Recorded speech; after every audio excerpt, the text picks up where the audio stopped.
Welcome back to Abro Tutorials. እንኳን ደህና መጣችሁ ወደ Abro Tutorials. Today we are going to solve exercise 3.7 from grade 11 unit 3. በዛሬው ሌሰናችን የgrade 11 unit 3 exercise 3.7 ሰራላችኋለሁ. But very importantly, before solving each problem, I will clearly explain the concept behind it so that you can understand, not just memorize it. ስለዚህ እያንዳንዱ ጥያቄ ከመስራቴ በፊት ከጥያቄው በስተጀርባ ያለውን ኮንሰፕት መጀመሪያ እነግራችኋለሁ። ስለዚህ ሜሞራይዝ ብቻ እንድታደርጉ ሳይሆን ምን ማለት እንደሆነም ጭምር አስረዳችኋለሁ ማለት ነው። So let us begin. Exercise 3.7 is about combined gas law. Combined gas law.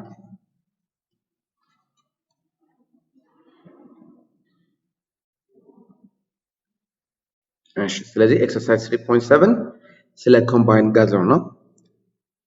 So መጀመሪያ remember when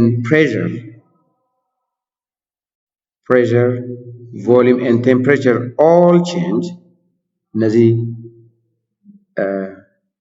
ሁሉም ሲቀያየሩ ማለት ነው, we use a combined gas law. ስለዚህ we use combined gas law. እስካሁን ያየነው ምንድነው? ለምሳሌ ቦይስ ሎ ስናይ የፕሬሸር እና ቮሊዩም ሪሌሽንሺፕ ነበር። ቴምፕሬቸር ምን ነበር? ኮንስታንት ነበር። ወደ ቻርልስ ሎ ስንመጣ ቮሊዩም እና ቴምፕሬቸር ነበር የሚቀያየሩት ማለት ነው። ፕሬሸር እና ነምበር ኦፍ ሞልስ ኮንስታንት ነበር። ወደ ሉካስ ሎ ስንመጣ ደግሞ ፕሬሸር እና ቴምፕሬቸር ነበር የሚቀያየሩት፣ ቮሊዩም ኮንስታንት ነበር ማለት ነው። ስለዚህ አሁን ከዚህ በፊት የነበሩ ሶስት ሎዎች ሁለት ቫሪያብል ብቻ ነበር የሚቀያየሩት ማለት ነው። አሁን ደግሞ when pressure, volume and temperature all change, we use the combined gas law. ስለዚህ እነዚህ ሶስቱም ሲቀያየሩ combined gas law ነው የምንጠቀመው ማለት ነው። So the formula is P1 V1 over T1 equals P2 V2 over T2. This is called the combined gas law.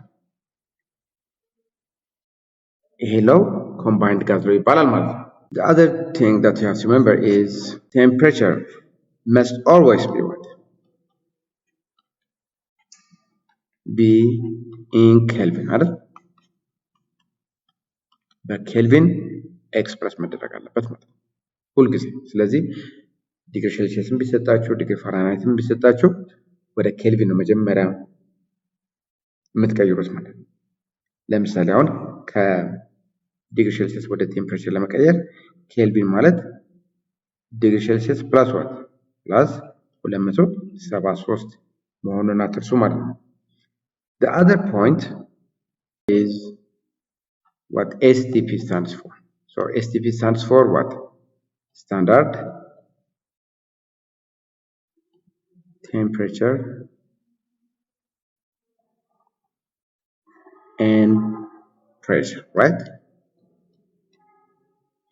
So the standard STP ማለት standard temperature and pressure ማለት. So standard temperature ስንት ነው? The standard temperature is what? Is 0 degree Celsius 0 ወይም 273 ኬልቪን ማለት። ሌላው ስታንዳርድ pressure አንድ አትሞስፌር ማለት 101.3 ኪሎ ፓስካል ማለት ነው, which is the same as 760 ቶር አይደል? እንደዚህ። ስለዚህ እነዚህ ቫልዩዎች ማስታወስ አለባችሁ ማለት ነው። ስለዚህ ስታንዳርድ ቴምፕሬቸር ከተባላችሁ 273 ኬልቪን ማለት ነው። ስታንዳርድ ፕሬሸር ከተባላችሁ ደግሞ 1 አትሞስፌር ማለት እንደሆነ ማስታወስ አለባችሁ ማለት ነው። Now with this in mind, now let us work exercise 3.7.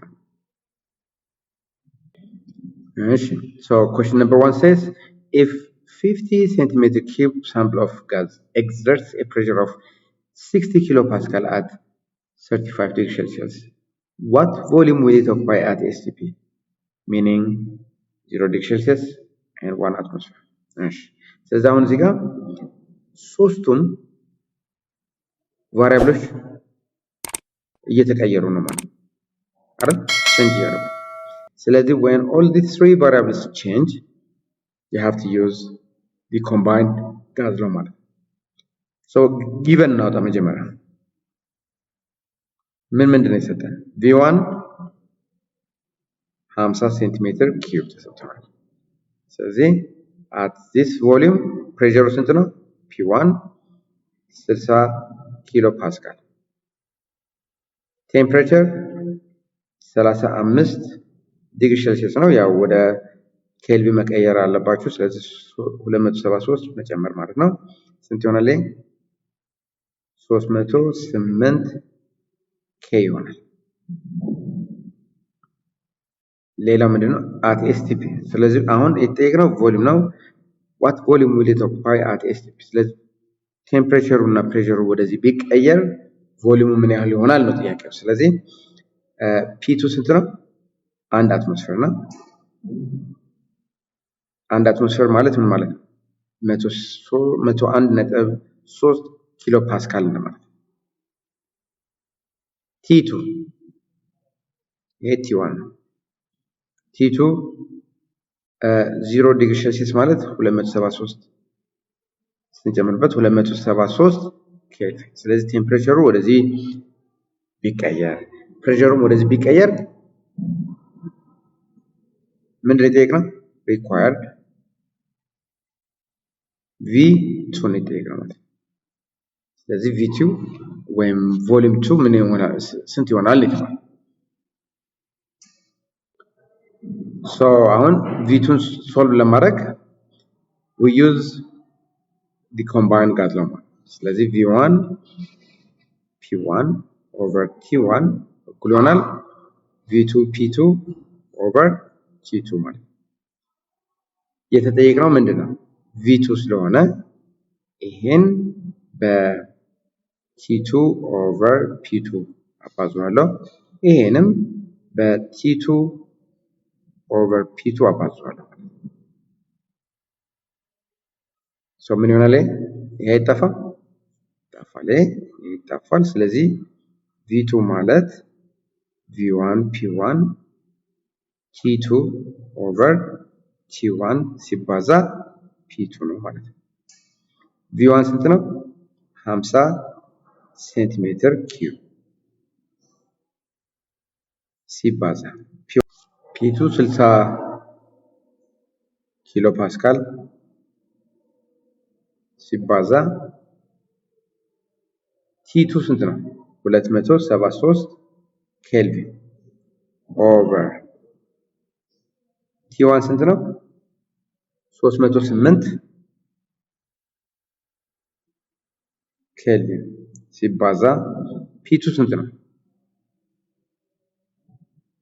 101.3 ኪሎ ፓስካል።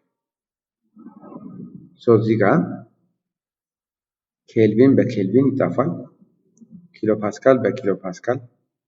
so ምን ቀረ? after solving you will get 26.3 centimeter cube ማለት ነው። V2 ይሄን ያህል ይሆናል ማለት ነው። here notice something very interesting, and that is the volume has decreased because the pressure has what? Has increased. አይደል? እዚህ ጋር ቮሊዩሙ ምን ሆኗል? V1 50 ነበር። ከ50 ወደ 26.3 ነው የቀነሰው። ለምንድን ነው የቀነሰው? ፕሬሸሩ ምን ስለሆነ? ፕሬሸሩ ከ60 ወደ 101 ስለጨመረ ማለት ነው። so this agrees with what? with Boyle's law ማለት ይሄ አሁን ከቦይልስ ሎው ጋር የሚጋጭ አይደለም ማለት ወይ አይጋጭም ወይም ደግሞ ይስማማል ማለት ነው። ለምን ከተባላችሁ ቮሊዩም ሲቀንስ ፕሬሸር ምን እየሆነ ነው ማለት ፕሬሸሩ እየጨመረ ስለሆነ ፕሬሸሩ ስለጨመረ ቮሊዩሙ ቀነሰ and this is in accordance or in agreement with ቦይልስ ሎው እንላለን ማለት ነው። alright, question number 2 says a 280 ml sample of neon exerts a pressure of 660 torr at 26 degrees Celsius. At what temperature in degrees Celsius would it exert a pressure of 940 torr in a volume of 440 ml? Alright. አሁን እዚህ ጋር ምን እንደጠየቅ ነው? አሁንም እዚህ ጋር ማስታወስ ያለባችሁ ሶስቱም ቫሪያብሎች ማለትም ቴምፕሬቸር፣ ፕሬሸር እና ቮሊዩም ሁሉም እየተቀየሩ so when these three variables change you use the combined gas law. so አሁን እዚህ ጋር ይሄን ያህል ቮሊዩም ያለው ሳምፕል ኦፍ ኔን ምን ያህል ፕሬሸር ኤግዘርት ያደርጋል አለ 660 ኤግዘርት ያደርጋል። ቴምፕሬቸሩ ደግሞ at 26 ዲግሪ ሴልሺየስ ነው አለ። ሶ ቴምፕሬቸሩ ምን መሆን አለበት? ይሄን ያህል ቮሊዩም ይሄን ያህል ማለትም 940 ቶር ፕሬሸር ኤግዘርት እንዲያደርግና ቮሊዩሙ ደግሞ 440 ml እንዲሆን ሶ ቴምፕሬቸሩ በምን እንድንገልጸው ነው የተጠየቅነው? በዲግሪ ሴልሺየስ ማለት ሶ መጀመሪያ ካልኩሌት ስታደርጉ ወደ ኬልቪን እንቀይረዋለን። ከዛ በኋላ ከኬልቪን ወደ ዲግሪ ሴልሺየስ እንቀይረዋለን ማለት ነው። እና እዚህ ጋር አሁን ለምሳሌ የፕሬሸር ዩኒት አንድ አይነት ስለሆነ ምንም ችግር፣ አንድ አይነት ካልሆነ ግን መቀየር አለባቸው። ለምሳሌ አንዱ አትሞስፌር ከሆነ አንዱ ቶር ከሆነ ሪሜምበር ሪሌሽንሺፑን ማስታወስ አለባቸው። አንድ አትሞስፌር ማለት ምን ማለት ነው? 760 አንድ አትሞስፌር ማለት 760 ቶር ነው። አሁን ግን እዚህ ጋር ኦልሬዲ ሁለቱም ቶር ስለሆኑ መቀየር አያስፈልገንም ማለት ነው። ሲሚላርሊ ቮሊዩሙም በኤምኤል ነው፣ ስለዚህ መቀየር አያስፈልግም። አንድ አይነት ከሆኑ መጠቀም ይችላልላችሁ ማለት ነው። ጊቨን ነው ታስ ጊቨን ሶ ምን እንደሰጠን V1 280 ml ተሰጥቷል። P1 660 ቶር ተሰጥቷል። T1 26 ዲግሪ ሴልሺየስ ተሰጥቷል። ያው 273 እንጨምርበትና ወደ ኬልቪን ይቀየራል ማለት። ስለዚህ ይሄ ማለት 299 ኬልቪን ይሆናል ማለት ነው። እሺ ሌላው V2 440 ml ተሰጥቷል። P2 940 ቶር ተሰጥቷል። ምን እንደጠየቅነው? የተጠየቅነው T2 in degree Celsius ነው። ስለዚህ አሁን when all the variables change, in this case when I say all three of the variables change, you have to use the combined gas law ማለት ነው። So V1, so the combined gas law states what? V1 times P1 over T1 is the same as V2 P2 over T2. Now, አሁን ምን እንደምናደርገው T2ን ለማግኘት ምን እንደማደርገው ይሄን አባዛዋለሁ ክሪስ ክሮስ ማለት ይሄንም አባዛዋለሁ። ስለዚህ ምን ይሆናል? T2 ሲባዛ V1 P1 እኩል ይሆናል V2 P2 T1 over V1 P1 over V1 P1 ና ይሄ ጠፋል ሁለቱም። ስለዚህ ምን ቀረ? T2 ማለት V2 P2 T1 over V1 P1 ስለዚህ እችን ነው የምንጠቀመው ማለት ነው። እሺ ስለዚህ ml በml ይጣፋል፣ ቶር በቶር and after solving this we get 669 Kelvin ማለት ይሄ ቲ2 ይሆናል። ስለዚህ አሁን ኮንቨርት ዲስ ኢንቱ ዲግሪ ሴልሲየስ፣ ዲግሪ ሴልሲየስ ማለት ምን ማለት ነው? የተሰጠን ቴምፕሬቸር 669 ሲቀነስ 273 አድርገን ነው የምናገኘው ማለት ነው። ስለዚህ ስንት ይሆናል? 693 ዲግሪ ሴልሲየስ ማለት ነው። ስለዚህ ቲ2 396 ዲግሪ ሴልሲየስ ይሆናል ማለት ነው። Alright, so that's all I have for today. See you in the next video.